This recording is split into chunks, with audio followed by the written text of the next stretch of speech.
Salut à tous, une fois n'est pas coutume, on se retrouve dans cette vidéo pour la présentation d'un outil. Donc c'est la scie à ruban Metabo BS 318.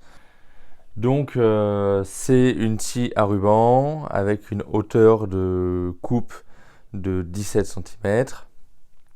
Elle accepte des rubans de 20 mm de large et la longueur des rubans est 2240 mm. On est sur une machine qui a des volants de 305 mm, d'ailleurs on peut les voir. Voilà. Donc dans le coffret du haut, on a le premier volant et on retrouve en dessous un deuxième volant de la même dimension. Au niveau de la puissance, on est sur une machine qui fait 900 watts. C'est suffisant pour plein d'utilisations. J'ai pu faire plein de choses avec, ce que je vais vous montrer tout de suite après dans la vidéo.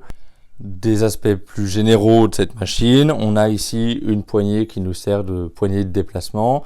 On retrouve en bas des roulettes de déplacement également. On va ici retrouver les interrupteurs on-off avec ici le bouton d'éclairage LED. Voilà, donc ça éclaire plutôt convenablement la surface de travail.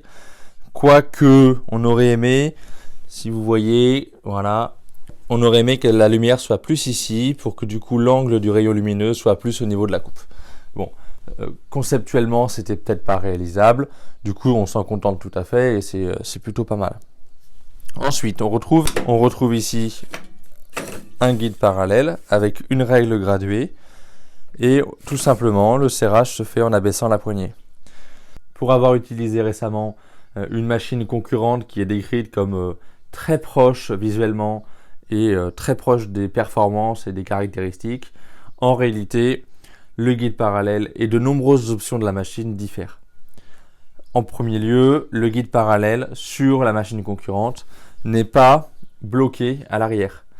C'est-à-dire que sur celui-là, quand on va venir rebaisser la poignée, on vient tout simplement serrer cette partie-là. Du coup, des deux côtés de la table, notre guide est serré. Du coup, ce qui évite d'avoir une torsion de ce type-là quand on arrive en bout de coupe. Si je serre, vous pouvez voir qu'on n'a plus du tout de mouvement. Il n'y a pas de souci. Si on doit aborder quelques différences avec la machine concurrente, le système de fermeture des portes sur la machine concurrente est plus pratique. En effet, sur la Metabo, il faut venir visser de nombreux tours jusqu'à ce que le serrage complet soit effectif. Voilà. Et là, c'est fermé. Sachant qu'il y a des sécurités. En cas de non-fermeture, ce petit loquet ne sera pas suffisamment rentré dans le capteur qui est ici et la machine ne pourra pas démarrer. On vient retrouver le même dispositif dans le coffret du bas. Ici, on a une petite brosse qui vient enlever les résidus de sueur qui pourraient être collés sur le volant. Cette partie mobile ici doit être ajusté en fonction de la hauteur de ce qu'on a à découper. On va idéalement se mettre entre 5 mm et 10 mm au-dessus de la hauteur de ce qu'on a à couper. Donc pour ce faire, rien de plus simple. On a juste à venir desserrer cette molette. Ensuite, on relève en tournant l'autre. Voilà. Et vous pouvez voir que ici, on a un petit indicateur qui nous indique de combien on est remonté. Donc, par exemple, je vais me mettre à 15, je me mets à 15 et ensuite on vient tout simplement verrouiller avec la poignée noire. Voilà, là c'est verrouillé.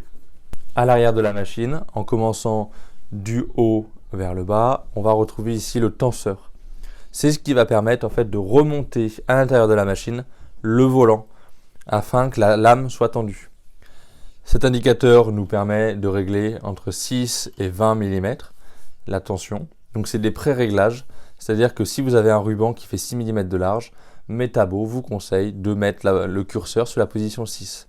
Ici, c'est le réglage de la tension de lame. C'est-à-dire que quand la lame est inutilisée, on vient détendre le ruban pour pas que ça tire sur la soudure. Et une fois qu'on a besoin de s'en servir, on a juste à venir tourner la poignée et là, la lame se tend. Vous pouvez voir la lame ici qui est détendue. Et une fois que je l'ai tendue, on a beaucoup plus de résistance. Ici, on retrouve une molette, tout simplement, qui est déverrouillable. Et c'est la molette qui permet l'inclinaison du volant. C'est-à-dire que là, vous voyez mes dents dépassent à peine de la garniture, sachant que c'est des garnitures qui sont bombées. Donc on peut avoir le ruban sur le volant, puisque si vous regardez, mes dents ne touchent pas la garniture. Je ne sais pas si vous allez voir, on va pencher le volant. Je ne sais pas si vous le voyez bouger. Voilà. Et du coup, maintenant que j'ai fait pencher le volant, si je tourne mon volant, vous voyez que ma lame ici vient de ressortir. Du coup, là, je viens de pencher le volant dans l'autre sens, c'est-à-dire que si je tourne, tout simplement, ma lame va re-rentrer et se remettre à sa position sur le volant. Voilà. Donc là, je l'ai trop penché dans l'autre sens. On va essayer de trouver le point d'équilibre. Je vais encore remettre un tout petit peu, juste que les dents dépassent très légèrement de la garniture. Voilà. Là, je suis idéalement placé, il n'y a pas de problème. Ensuite, il ne reste plus qu'à verrouiller pour pas que le volant puisse se repencher avec les vibrations. Et ça, c'est OK. Alors, au niveau du guidage de la lame, on est sur un guidage par roulement, c'est-à-dire qu'on en a un de chaque côté, ici et ici, plus un à l'arrière. On retrouve ça en haut et on retrouve la même chose en bas. Au niveau de la partie basse, on va retrouver ici un récupérateur de poussière. Ensuite, si on continue et qui est plutôt, je trouve, bien pensé, ici un logement pour venir ranger un guide de coupe d'onglet. Alors, je vous avoue, moi pour l'instant, je m'en suis pas servi. On retrouve ici les rainures pour venir mettre le guide d'onglet dedans. Du coup, on peut venir couper en réglant les angles ici. À l'arrière de la machine, on va retrouver ici tous les réglages d'inclinaison. Ici, les deux molettes qui servent à basculer, à avancer ou à reculer la rallonge de table. Et le moteur qui est ici. Et ensuite, tout en bas, ici, on va retrouver le système d'aspiration. Au niveau de l'installation, une fois qu'on est dans le coin, on veut installer la scie. On peut ici retrouver un pied sur pas de vis qui va nous servir à régler la hauteur et le niveau. Ici, deux molettes de verrouillage. Donc on vient tout simplement les déverrouiller. C'est des molettes qui sont sur ressort, c'est-à-dire qu'on peut les décranter pour revenir en arrière. Voilà, on dévisse, on revient en arrière et on redévisse. L'inclinaison de la table est sur crémaillère, c'est-à-dire j'ai juste à venir tourner cette molette. Voilà.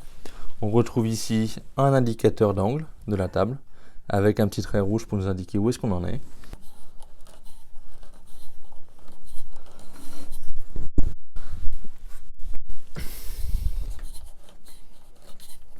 Là, je me suis remis sur 0.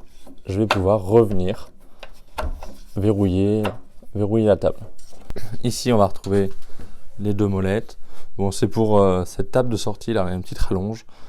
Bon, je trouve que c'est plus... à la limite, il faut la laisser sortie parce qu'une fois qu'elle est rentrée, elle rentre pas plus que ça. Alors, soit moi j'ai fait une erreur lors du montage, mais je pense pas.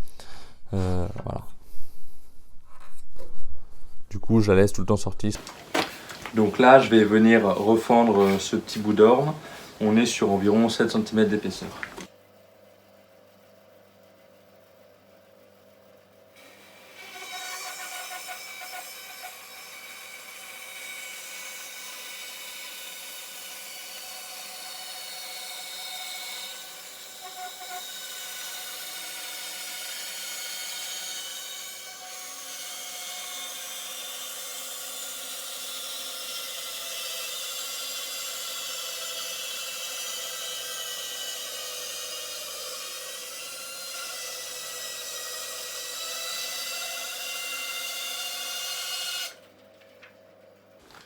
Donc voilà, au niveau de la coupe, on a un aspect qui est plutôt joli. On n'a pas les grosses rainures marquées. Bon, je ne sais pas si c'est spécifique à la lame que j'ai utilisée ou pas, mais au niveau de la coupe, c'est plutôt très propre. Maintenant, on va passer à l'étape. Je vais mettre un ruban de 6 mm pour faire un petit peu de chantournage.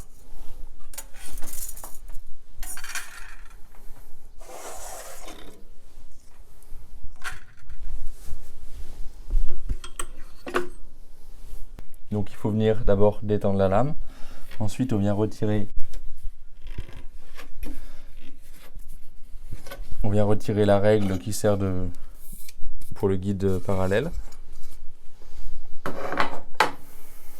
On vient ensuite retirer ceci qui sert à verrouiller les deux tables ensemble au même niveau.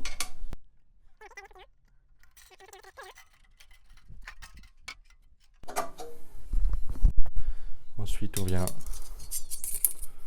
le replier tranquillement.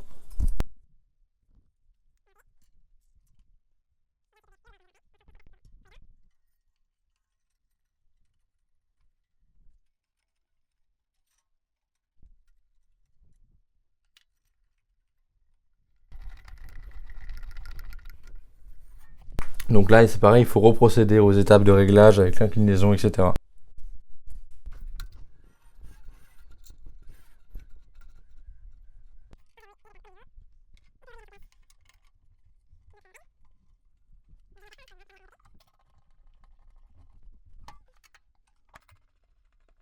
On règle la hauteur de ça.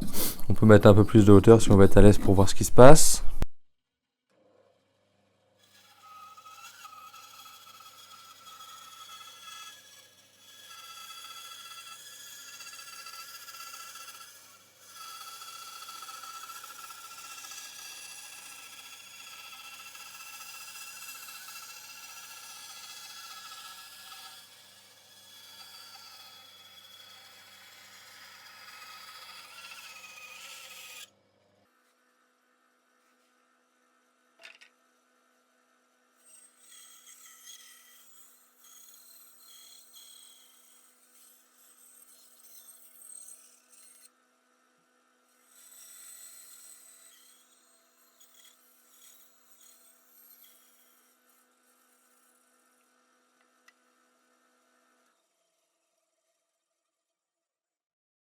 On ne peut pas couper 17 cm de hauteur de chaîne. Ici, on est sur 16,5. J'ai pas réussi à le couper avec la scie à ruban. Néanmoins, elle fait que 900 watts entre guillemets. En revanche, ça permet quand même de faire quelque chose. C'est-à-dire que j'ai utilisé ma scie sous table où j'ai à peu près 7 cm et demi de hauteur de coupe. Je suis venu faire une passe ici sur 7 et 7,14 pour couper 16,5. Il me restait 2 cm et demi à couper au milieu. Vous voyez, on les voit, ils sont là. Et du coup, j'ai juste eu à venir refendre la fin, juste ce qui restait, en passant entre mes deux traits de scie sur table. Et ça, vraiment, c'est un aspect qui est plutôt positif parce que ce morceau-là, cette planche, qui est une belle planche, j'ai pu la faire grâce à ça. Voilà, j'espère que cette vidéo vous aura plu. On se retrouve prochainement pour une nouvelle vidéo. N'hésitez pas à mettre un commentaire, un pouce bleu évidemment, c'est mieux. Et si vous avez des questions liées à la machine, n'hésitez pas à me poser vos questions. Allez, à plus, bye bye.